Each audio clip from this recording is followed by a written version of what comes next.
I'm going to share a story with you, and the story is about waste, as Tim said. Or perhaps the story is about something else. It's really up to you to decide. But anyway, it all began with waste. In the last 15 years, we've developed a situation in Estonia for some reason where people used to bring their stuff in a forest. Not the good stuff, but really a bad stuff. And it built up to the point where you could barely walk 200 meters in the forest, and then you could see another pile. You know, I'm living in a forest, and I'm kind of lonely, and once I see the plastic bag there, it's like, doesn't feel good, you know, really. So, frankly, it was actually pretty disgusting. This is how it looked like. You get some, you know, personal stuff in there, food scraps, and it kept being, you know, kind of getting more and more massive. At one point it angered me. I thought those guys really, you know, they don't know what they're doing. Perhaps it will end somehow. You know, I thought maybe somebody would do something, you know, because it's, you know, I doubt somebody likes it. But still nothing happened. So I figured maybe I call the government. Well, they said, yes, this is a big problem, but this is a problem of municipalities. So we called municipalities. They said, yes, this is a big problem, but we don't have a budget for that. So it looked like that it's getting really hopeless. And, you know, we thought that we maybe, just maybe we'll try a desperate attempt on that and see maybe we could, you know, maybe we'd need later to evacuate to Moon or something. But anyway, this is what happened. We live on a beautiful planet, but we are trashing it day by day. Waste is everywhere. Beaches, cities, forests, even in oceans. In Europe, there is a small country called Estonia. Over half of its territory is covered with pristine forests. However, the forests were decorated with household and construction waste. Many people believed it is acceptable to bring their garbage to the forest, and they had been doing that for years. But there was a group of people who believed that all this could be changed. Teeme ära sündis niimoodi, et kõigepealt tuli minul selline mõte, et mis oleks, kui koristaks Eestimaa täiesti puhtaks. Ja kui me Raineriga kokku saime ja rääkisime enda plaanidest, et mida võiks ära teha, siis Rainer ütles, et stopp. Et selle me teeme ära küll, aga me teeme selle ära 1 päeva jooksul. Jah, sellist asja polnud kunagi varem tehtud ja esiotsa ei olnud meil õrna aimugi, kuidas seda teha. Aga me olime kindlad, et seda on võimalik teha. The idea was named Let's Do It, and the plan was to clean up 10,000 tons of waste in just one day. To do that, it was necessary to engage at least 40,000 volunteers. But how to do it? The first step was to create a team with the best professionals in Estonia. A grassroots initiative was launched. In a few weeks, there was a team of 20 volunteers, which eventually grew to 620 people. Inimesed, keda me projekti kaasasime, olid oma ala tõelised professionaalid. Ja nad tegid seda sellepärast, et see oli neile oluline. The second step was to get the people, organizations, communities to gather enough support for the idea and find reliable partners. Initiators realized from the start that they needed the support of the entire society, so they went on to win the support of opinion leaders, NGOs, top IT specialists, the largest enterprises, politicians, the media, even the president, gathering eventually more than 500 official partners. Iga firma panustas siis vastavalt sellele, mis ressursid tal olid, et kes tuli meile appi oma töötajatega, kes andis meile oma töövahendeid, prügiautosid, kes andis meile oma reklaamipindu. Meile öeldi, et projekti lõpufaasis olime me nagu maffia. Keegi ei saanud meile ära öelda. The third step was to locate and estimate the type and amount of garbage, creating the virtual garbage map. See ei olnud raske kokku kombineerida Google Earthi ja mitmeid muid tarkvaralisi juppe, mis on kõik vabalt saadaval. Ja lõpptulemusena sündis siis väga lahe tarkvara, kus inimesed said oma mobiiltelefoniga metsas ringi kõndides vajutada nuppule ja öelda, et siin kohas on nüüd prügihunnik ja kaadril läks automaatselt selle siis telefoni asukoht ja pilt, mida inimene samal ajal tegi, kõik toimus reaalajas. Väga lõbus oli kaardistamise nädalavahetusel istuda arvuti taga ja vaadata, kuidas need Eestit punkti muudkui tuli sinna kaardi peale. In total, 720 volunteers took part in the mapping process, and 10,656 trash points were located on the map. But the most important question remained: how to get 40,000 people to clean it all up. Meie esimene ülesanne oli tegelikult üldse inimestele nii-öelda silme ette tuua, et mis olukord valitseb ja siis ka see olukord nii-öelda ära kaardistada, et siis näidata, mis on need tõelised suurusjärgud. Seda ei olnud keegi varem teinud ega isegi mõelnud. Teiseks me korraldasime meediakampaania. Sellest sai suurim kampaania, mis Eestis alles tehtud on. Ja selle maksumuseks kujunes 0 krooni. Estonian well-known actors, musicians, and cultural leaders gave their voice and face to the campaign for free. All of a sudden, Let's Do It was everywhere. The action of 40,000 needed to be organized. We asked people to register as teams via the internet. Each team was responsible for cleaning up certain trash points. Kuskil 2 nädalat enne registreerimise lõppu oli meil umbes 10 000 inimest registreerunud ja siis me mõtlesime küll, et mis me nüüd teeme. On that day, the most impossible dreams came true. More than 50,000 people came out to participate, and the rest followed the process via all the media channels. That's 4% of a population of 1.3 million, which would equal 15.3 million in the United States or 57 million in India. There were also Americans, Russians, Germans, Swedish, Finns, Chinese, Lithuanians. The international media was following the most ambitious volunteer action in modern times. News of the event reached all around the globe. Under normal circumstances, it would have taken the government 3 years and 22.5 million euros for doing it. But it was done for €500,000 and in only 1 day. On the 3rd of May 2008, the whole territory of Estonia was cleaned of its garbage in 5 hours.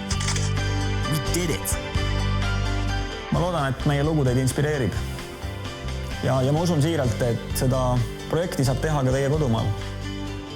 See ei maksa palju ja see on kõigest 1 päev. Let's do it!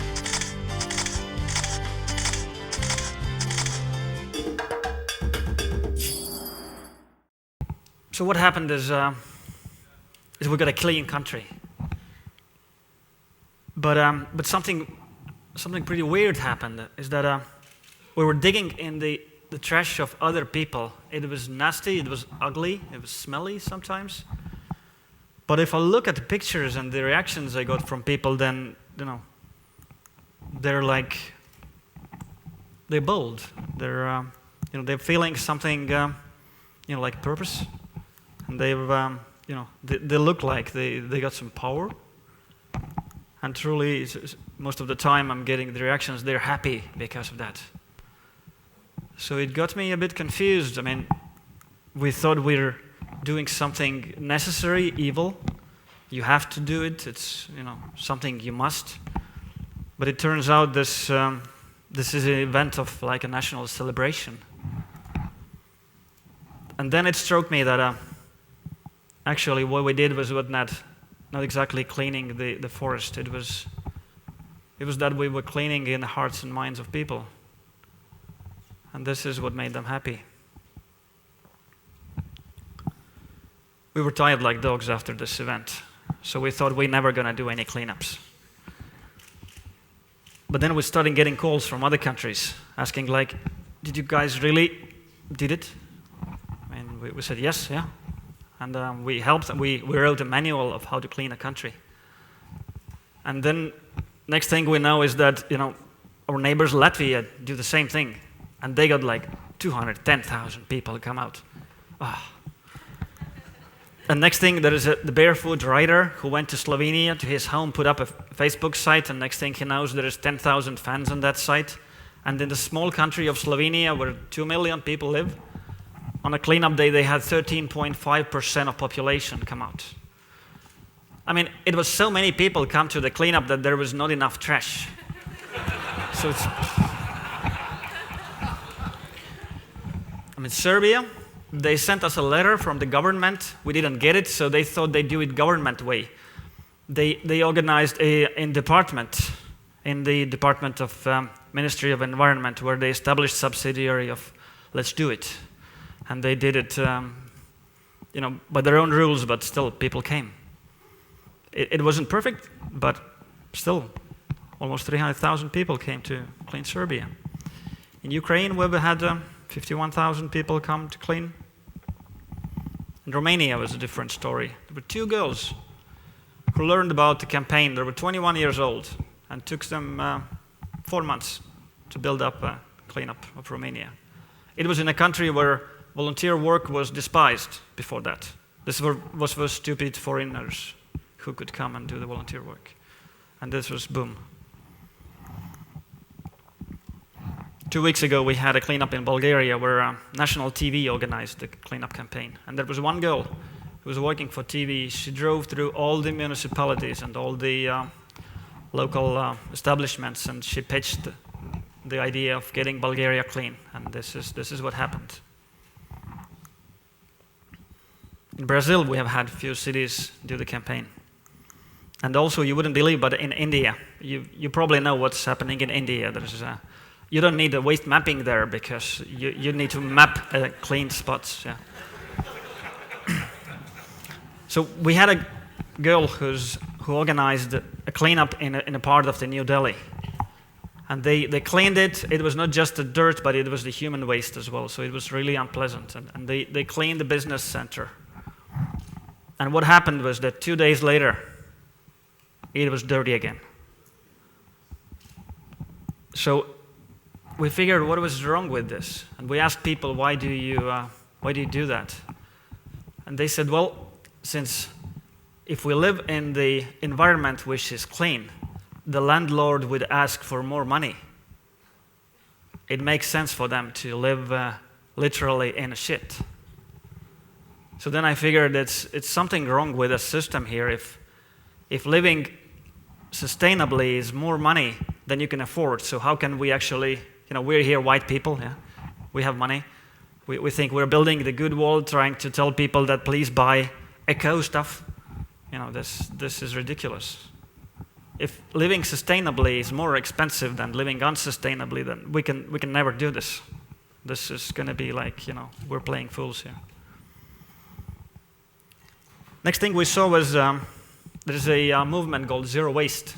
What they do is they create a system which is locally operated, very inexpensive, and they handle their own waste, and you can reduce the waste you make by about 90%.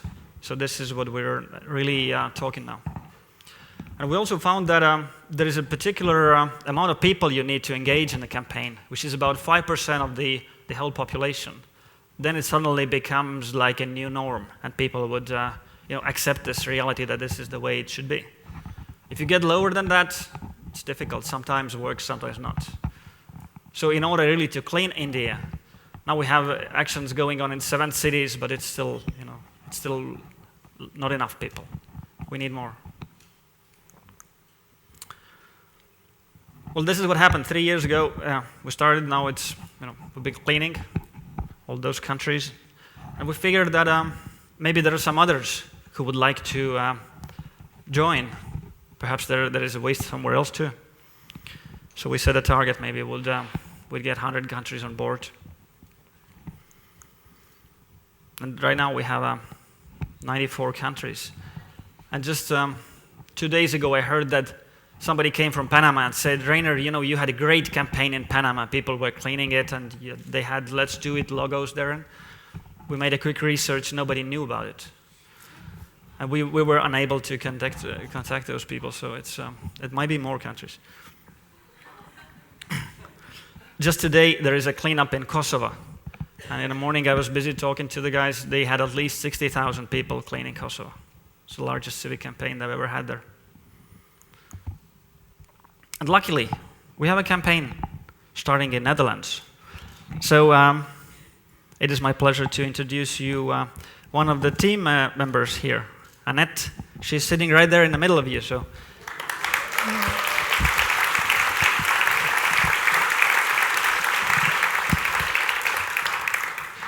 You can talk to her when there's a break. You'll see her, you remember? But really, we're not about just passionately cleaning it from year to year to year. I mean, I hate waste. That's why I started to do this.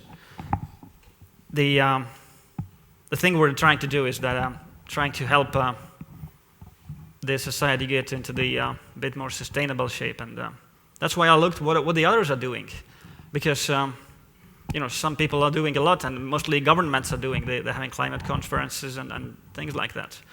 So I looked what's up in this, and well, probably you know that we've been trying to push the CO2 levels down, and we agreed 15 years ago that we're going to stick to 350 parts per million. In any day now, we're getting to 400. The Kyoto has actually failed. So we're in a pretty weird situation here. And I thought, why is it so that the 200 countries try to agree on something and it doesn't work? And then I read what countries and governments come up to. And this is the text from the beginning of, sorry I have to bother you with this, but this is what the United Nations agree on Millennium Development Goals. This is, we fight for development. We fight against poverty. We fight against violence, terror, and crime.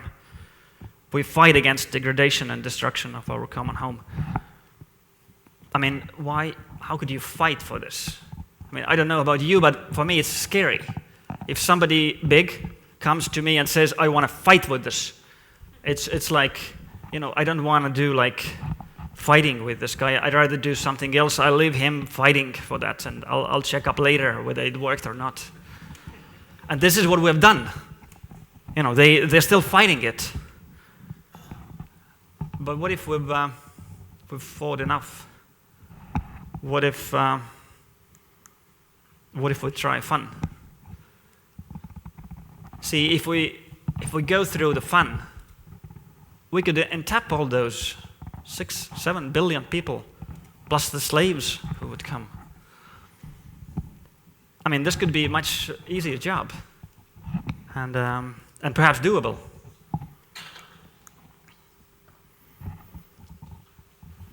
Frankly, I don't know. How could we get out of the global warming problem? But I have a strong feeling that there is a way to do it. And I think I have a feeling like I've had it before. There is a way to do it, and definitely we need to do it together. So I'm thinking we need to use the power we have in communities and to combine it with the companies. The environmental movement has been fighting with the companies who are supposedly bad, the multinationals. But see, right now we're left in a situation where governments cannot handle the problem. So what do we have left? Really, we have companies who have tremendous efficient machines and who can execute. And we have communities who actually buy their stuff. And actually, people from companies work in communities and live there. So why don't we really combine it and try to solve the problem together? And I think this could be fun. And if that would be fun like we've had since 2008, I'd be happy to do that. And this is a small part of my team. There's thousands more. We don't have much funding. I can't get anybody in one place at the same time. And any of you who would love to pitch in, trust me, it's going to be a ride of a lifetime. Thank you.